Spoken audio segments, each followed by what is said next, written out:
The starlit sky lit up your eyes. I could barely breathe no matter how I tried. I held you close. Hi, welcome to Culture Healing. I am back with another episode. Now, on this episode, I am visiting Black people and not helping each other. Yep, I said that. Black people are not helping each other. No, I am surrounded by a few people who are up and coming in wanting to establish their business, including myself, right? And I found over the last few months in wanting to get assistance in doing what I am doing on my platform, people were very scared.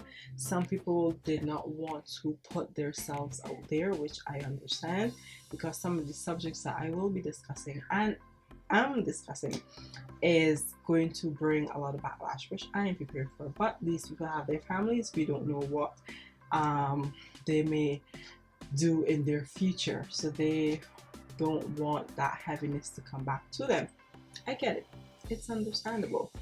But at the end of the day, even if you don't want to put yourself out there to help a person's platform, at least try to assist people in another way. Now, I have a few people who have had experience with our kind not wanting to help them elevate because they themselves want to be there too. So basically it's out of jealousy, and it's disappointing because to see your fellow human beings and Afrikaners being able to go places where you're not able to go is something to be proud of, because once upon a time this here we didn't have a place where we can speak our mind freely, because if we do so, some of us will be killed, locked up of any sort. We had a whole party out there fighting for what we are doing here currently, which is kind of walking down the road, being freely, having to have the freedom to speak, which is ridiculous to me, because I can't believe I'm saying half the things I'm about to say in this video, because as a human being, why do you need the freedom to speak when it's like natural? But that is a conversation for another day. Let us just get to the surface stuff before we get all down into the conspiracy world, which is something I want to do, but you gotta ease it into the people apparently, so I will be easing it into the people. But when it comes to us assisting each other, we do this badly, especially here. Now, a few friends tell me, girl, if you start calling out people like this, it's gonna give you a backlash. And I'm like, listen to me, sweetie. You've been hearing your grandmother and grandfather or whomever you're older saying, if you get on the road like that, people are gonna talk about you and blah blah blah. And I'm like, listen to me. Yeah, I don't pay my rent. You ain't paying a bill. You're not clothing me. You didn't birth me. I don't care what you have to say about me, sweetie. Like, legit, your opinion, it is your opinion. If I allow your opinion to get to me, then I gotta sit down and reevaluate myself. I'm like, wait, you ain't nothing to me. Why is that what you got to say hurt me? Or why is that I allow what you have to say to hurt me? Now, and that is what I have noticed that a lot of people are doing. They are allowing people's comments and judgment of them to hurt them. Why? That is the question you should ask yourself. Why is it that I allow you to have that much effect on how I feel and how I think? And I blame this, but I can't completely, but let's just go there. I blame this on parenting of a sort, because our olden parents had a thing with people seeing how they are and seeing that their place is this sort of way and how they dress and stuff like that. And I can understand where that stems from, because when it comes to slavery, our parents had to be a certain way to be noticed by the massa, or to be noticed to go into the big house. So you got to be a good girl to be able to go there. And if we come all the way back out of slavery, you will see that you have to be a certain way in the work environment for you to be able to be hired. So if it's so that you have your hair like how I have my hair, this is a controversy because you are bringing outrage to the people, or you're raising some sort of thing, or you're actually going to cause a riot because I decided to be myself in the workspace. Now, I am very grateful that I did not have to deal with those type of things in the Caribbean. I see most of that happening overseas, and to me, I'm like, why is it that people being themselves is such a threat to people? You know what I mean? Like, this is who we are. This here we were born with. We didn't actually put this on our head and be like, yeah, this is the statement I trying to make today, and I trying to start a whole war. Boo. I decided to style my hair like this because guess what? This shit is fly. And I like this because my hair can do whatever I want it to do because it is mine. So the fact that some people are threatened by that fact is why I find that people are forced to be a certain way in the environment. And with that, it comes down to you having to always have that in the back of your mind. If I put this on, how people are going to view me. You know what I mean? And with that, if it's so that somebody come in my house, if my house is clean, they're gonna talk. Why should I have to be so on edge of fear because somebody can talk about what is happening in my house or what I decide to put on my body? You know what I mean? And I feel like as Black people, we need to stop judging each other. We need to sit down and realize that the judgment that we're judging each other was taught to us by people to bring the rift that we have between us right now. This here was a plan to create this. And we are aware of this now, and we should stop giving them that power to have that control over us, over our minds, to be in a position where we always have to say or think, what if John or Mary don't like what I do or say or whatever? And if you I find that in the Caribbean, when we have tourists, that people tend to put on this accent to talk to people, the tourists, and it is the most ridiculous thing I have ever seen. It's like, buddy, you sound ridiculous because one, you have an accent, and two, you're not even phrasing things correctly. And I know sometimes that they can't understand what we are saying, right? Because of how we may word certain words. That is understandable. But people go too far in the way that they want to talk. They're going to see a tourist be like, hi. Well, I can't do it because this is how I naturally speak, but I cannot impersonate people. But I know some of you understand what I am trying to say. Like, you were going to go into town and you would see the van drivers see a whole lot of tourists and be like, come on buddy, come into the bus, we have seats for you. And I'm like, yo, why you got to talk so? Just say come, dude. Or, sorry. You see me? Yeah, this is me. I can't just be something else. But you just can't say, come, we have seats for you in the bus, or we got a seat for you in the bus, come and sit down. Like, be you. Why you gotta put on something when you're around people? And not just only that, I'm not just only bus drivers. I see people doing that in the work environment. Like, you honestly see somebody of power around you, of a white structure around you, automatically you behave a certain way or want to be noticed by these people. Now, again, you and I both know where this stems from, because you wanted to be noticed by massive peoples. We've been out of slavery for long. Yes, the system is set up a way where we always have to have dealings with these type of people. But you kind of got a lot of rights now though. And I don't think you need to still be master pets. You know what I mean? Like, there's no need for you to wanting to be this way. So in saying all of this, when you do that, you don't see your other people, because when you act for a different race, you disrespect your race when it's in turn when you're communicating with them. Because I find that when it comes to a white boss being in the office, the employees or black employees are totally different being around them. But when you go into an office of a black owner's workplace, the employees is totally disrespectful. It's the point where the boss has to actually fire you or quarrel with you in a way for them to actually earn the respect of the employees. Like, what? You know what I mean? Because you're black, so whatever, you're me. But because they're of a different race, and because of that mental programming all of the years of constantly seeing white people on TV, white people having the power, or of any other sort, you are programmed to automatically, being around them, to automatically be a sort of way.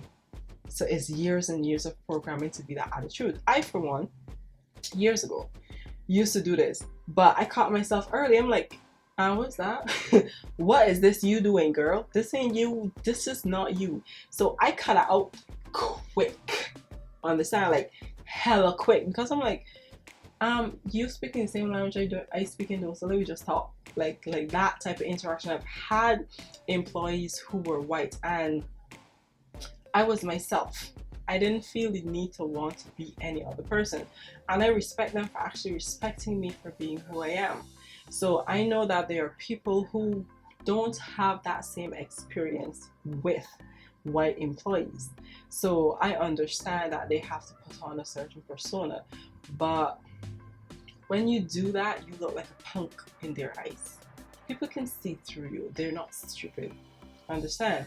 So when you decide to be the yes man, yes man, yes man, he is going to use you.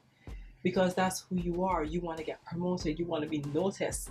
So you're going to put yourself out there to do that, and he's going to use the shit out of you. And frankly, that is not what you aim for. You aim for a good position in life, a better position in your job, whatever the case is. And in turn, you get punked. That's just what happened. You get punked. So the dynamic between those two relationships, it is totally different when it comes to interacting with a white person and interacting with your own kind. It's like we have no respect for our black people whatsoever. And with that, it's been something that has been planned to happen between our races.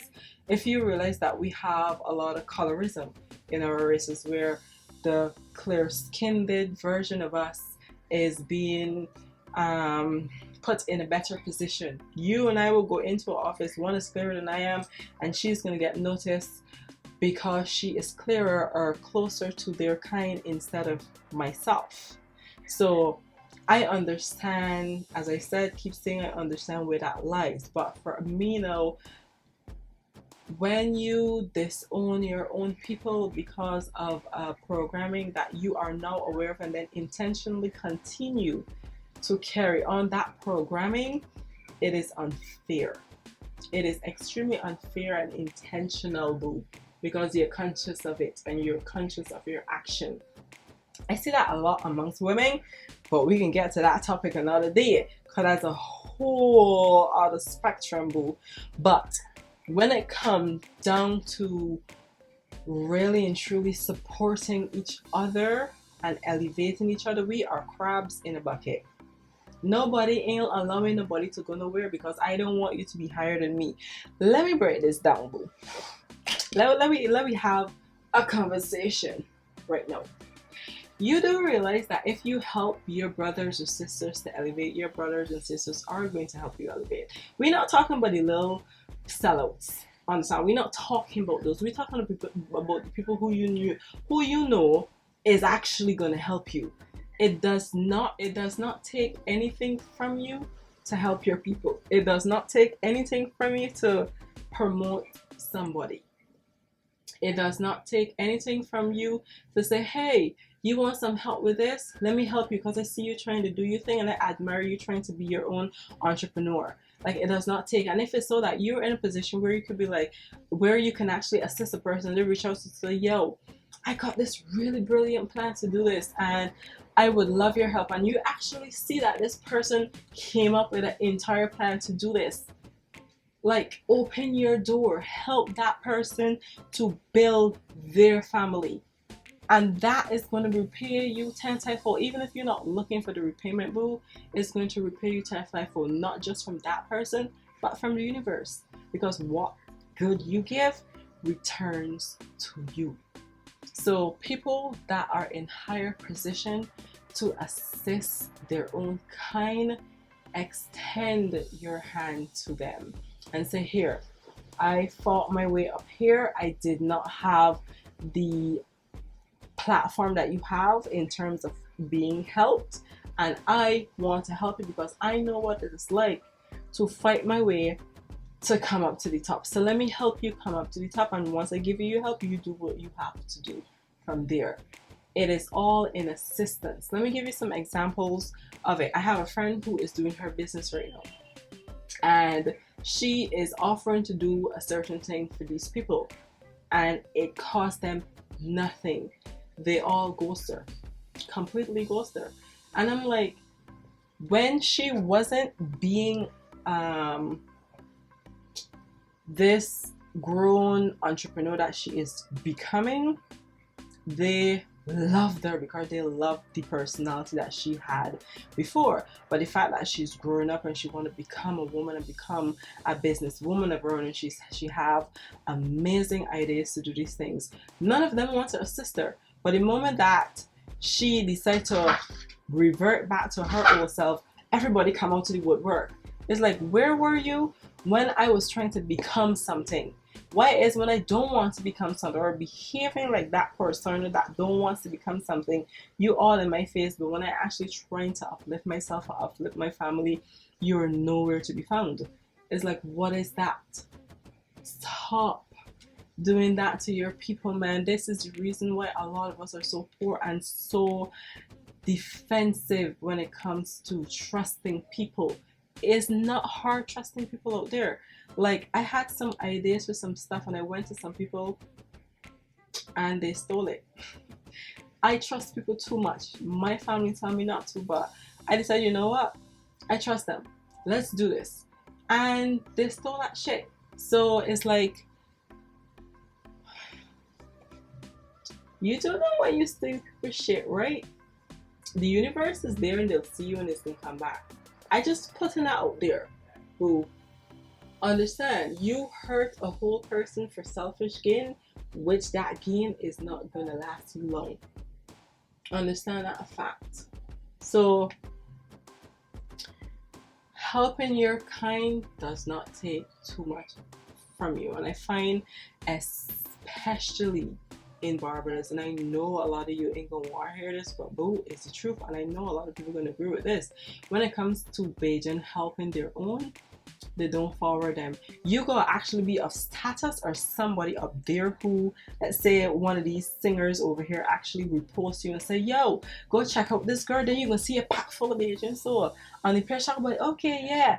But if you in a little corner upcoming here, nobody is going to pay you any attention. But let some uppity person up there decide to give you a shout out and watch all of them come in there. Like, dude, what? I reached out to a lot of people when it came to my YouTube and my podcast. Say, yo, help me out. These are the topics that I want to discuss. Is uplifting our people and it's going to do better.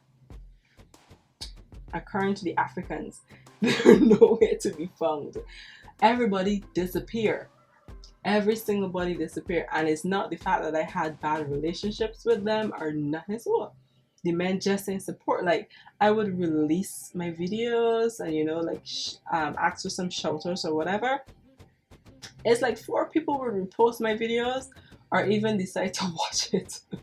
And majority of my viewers are people from the USA or Canada or whatever the case is when it comes to family members, and some friends or so that I know, and some family members actually, they don't do shit. There are a few of them who have actually personally reached out to me and asked me some stuff, and I was so very happy that they actually was even watching my video. But I have a boatload of family on my Facebook and friends, and only 3 or 4 of them on my Facebook actually share my stuff and comment on it and, you know, give it forward or whatever the case is. The rest have disappeared. But let me post a photograph of my butt out or something. I watch all of them swarming. So including the friends that I have on Facebook. Yeah. So for me, it is really sad that you have people that you would like assistance from to do your goals, and they're there just watching you struggle. And then when you actually get up, they're talking about, hey, remember me? I was a cousin from blah blah blah blah. And I'm like, what do I do with you now? Like, where were you when I was struggling to get here, buddy? Like, where you come from?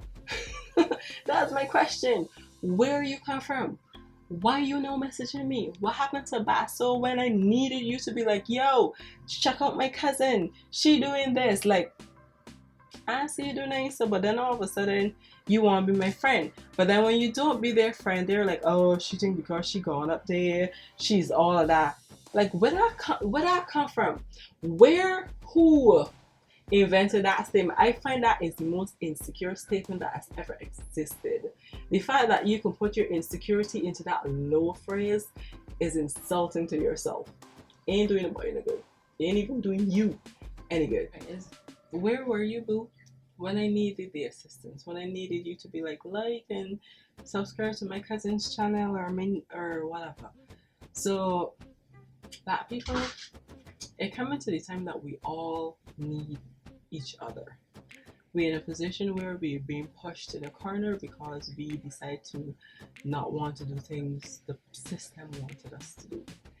This is the time that we most need each other. So if you see your black people, no matter if they're from the Caribbean, they're from the US, they're from Africa, ones that look like you, try your best to assist, try your best to share, try your best to buy, try your best to comment, whatever it is. Help people out. A lot of people are making their living through social media, and your thumbs don't hurt when you do so. Click share. It ain't hurt. Legit. It does not hurt for you to do this. So if you see a person, if you're in a position that you can assist another person with their life goals, do so, because we are not in a position to, because no other culture is assisting us. Let's face it, they don't like we. Okay, let me just put in layman terms. The men don't like we. They will use us for whatever they want, and then when they're done, we back so we need to start liking each other, and we need to start helping each other, because they and their race are helping each other. You see how the Chinese close. Thank you very much. You see how the men making mountains of wealth, and they're helping each other. Like, the whole of Asia is doing their thing, and they're getting by. Check out the US, check out England, check out Canada. They're flourishing. The Caribbean people don't help each other. The Jamaicans don't like this. The Trinidadians don't like this. The Bajan people don't like this. The Bajans realize that their income is from tourists, though, and you ain't got no other sort of income, boo. So you go here styling on your own, and you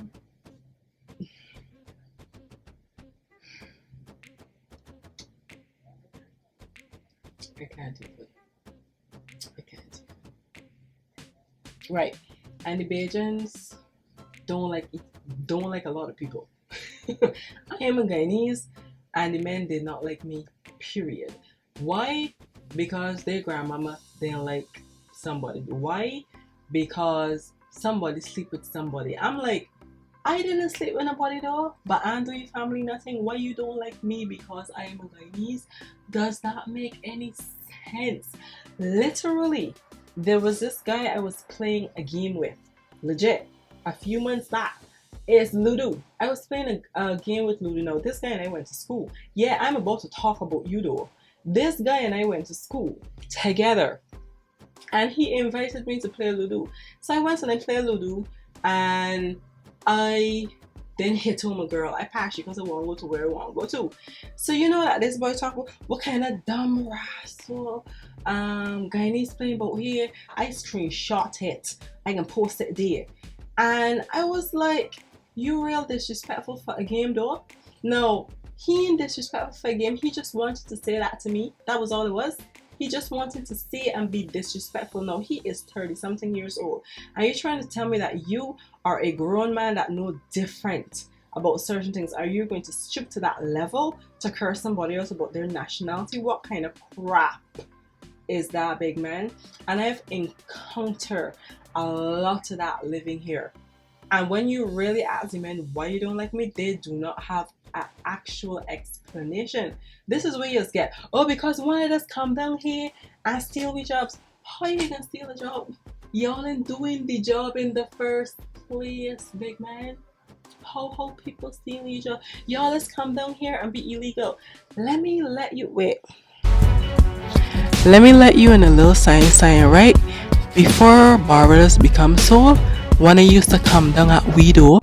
Damn! Yeah, though. That's why y'all got Guyanese relative. That's why y'all got relatives that have land in Guyana. Because where your great grandmama didn't tell you was that her father was a Guyanese and her mother went down there to work, or the father went down there to work and sleep with a whole Guyanese woman. They got a whole Guyanese generation of cousins, boo. So, when you want to come and disrespect another race for actually trying to get out of the slums in their country because their country ain't doing so good with the government, you should welcome them with open arms. Because if I ain't got a little, you know what I mean, some history back in the day that I was taught from the histories, let me let you in. We let one in with open arms, y'all. Check it out. Don't come out here talking about you don't like Guyanese because some Guyanese girl sleep with your man, boo. Ain't she fault? It's his fault that they slept together. Because if your man was your man, he would be like, listen, Guyanese woman, I don't care how good you cook, I love me my Bajan woman. But he didn't. He slept with her. What the ragged you telling me though? You serious? He slept with her, not she slept with him. She went over there and drug you man a rapey. She just slept with the man because the man wanted to sleep with her. So when you come to me with some ridiculous notion and ridiculous excuse like she sleep with my man, she coming down here and stealing job, or he coming down here and stealing job, or the being illegal. Once upon a time one was illegal too. Once upon a time y'all was stealing we men too. But y'all here we say we don't like the Bajans because that you will hear us saying we don't like the Bajans because y'all just treat we bad. And y'all just forget that once upon a time y'all used to come down at us and work too. And we never show you guys a bad face. We never did. So the fact that you could forget your whole history and could come and cast me on Ludo is ridiculous. Yeah, I needed to get that off my chest. So that is a prime example of black hating on black for the most pettiest things in the world.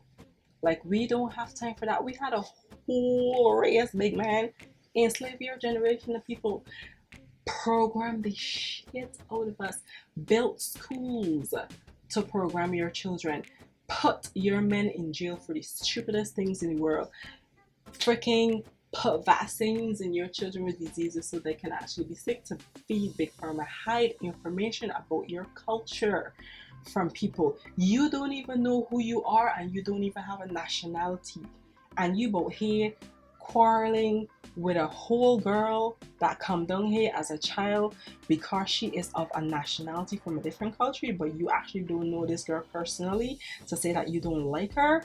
What backward stupid shit is that? Like, what now? So we need growth is what we need. I will do a part 2 of this because I have people who actually want to weigh in on this. So don't think I'm out here bashing Bajans. It has nothing to do with that. This is just an example to relate to people, to let them see that it's happening everywhere. And it's just not between Bajans and Guyanese. It is actually between Trinidadians and Bajans, or Trinidadians and Guyanese, or Trinidadians, but yeah, the men fighting over flying fish. Who fight? I don't put it there. I'm not sure. Somebody fighting over flying fish. How the flying fish is supposed to be crossed. So when they say, boo, flying fish go where they want to go. flying fish belongs to nobody. It's a fish. They were here first. Let the men swim how they want to swim. So if they want to migrate to Trinidad, St. Vincent's, Grenada, or whatever, let them go. Stop quarreling for land. This is not our land. We came here and we're going to leave this. Life is not about materialistic things. We have the materialistic thing to get by. This materialistic thing is here for me to talk to you and to communicate with certain people. When I die, somebody can get this, or it can die before I die, or it can die before I die. So materialistic thing, fishes in the sea, or fish in the sea, is not meant to be fought over. Land is not meant to be fought over. Like, because we got bigger fish to fry. Like, seriously, we have bigger fish to fry. We have a whole system to try out because we need to be able to put our children in a position to put them at a fighting chance for this world. Our children need to be mentally strong and mentally educated with the right things to be able to deal with this system. So the fact that you're sitting down here talking about the smallest things, like you don't like somebody because they come from Bode, because your grandmama or cousin had an experience with a specific person from a whole different family, and you just don't like this person from a different family, like, and you don't like this country or island because they steal fish that ain't even belongs to you in the first place, or the fact like, there are so many examples that I can bring out of stuff about stuff like this. And when you really sit down and evaluate all of the issues that we have amongst our culture, it is pure energy, not energy, it is pure jealousy and programming. This was created during slavery years ago. The fight between black and blacks and black and clearer skinned blacks was created.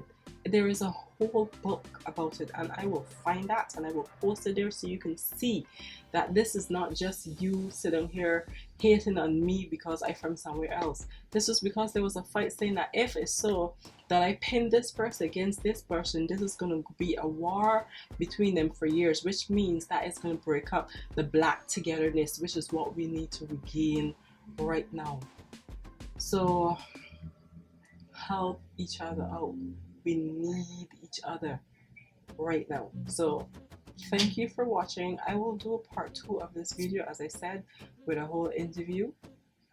But at the end of the day, if you take some of the things I say personal in this video, then I sure hit something, and that's something for you to sit down and evaluate. Like, damn, why did that hurt me? You know what I mean? Like these are the things that you gotta sit down and think about. Like, if I say something and you actually feel hurt by it, then you need to sit down and think about where that hurt come from. How did that hurt even? How was that hurt created? So this will have another segment on it, and I hope that you guys extremely enjoy this video. I hope that you guys enjoyed this video, and I thank you so much for coming to my page. Please put your awesome below, and I will also put my awesome here. I am so very grateful that you came to my page. Please have a fantastic day, and look forward for my part 2 on this subject of helping each other out. Have a fantastic day. Thank you. Hey you, yes you. So thank you so much for watching my video, and I hope that you enjoyed the video, and thank you so much for coming to my page. So I would like for you to subscribe, and I also want you to watch the last video, and I hope that you enjoy everything on my channel. Thank you.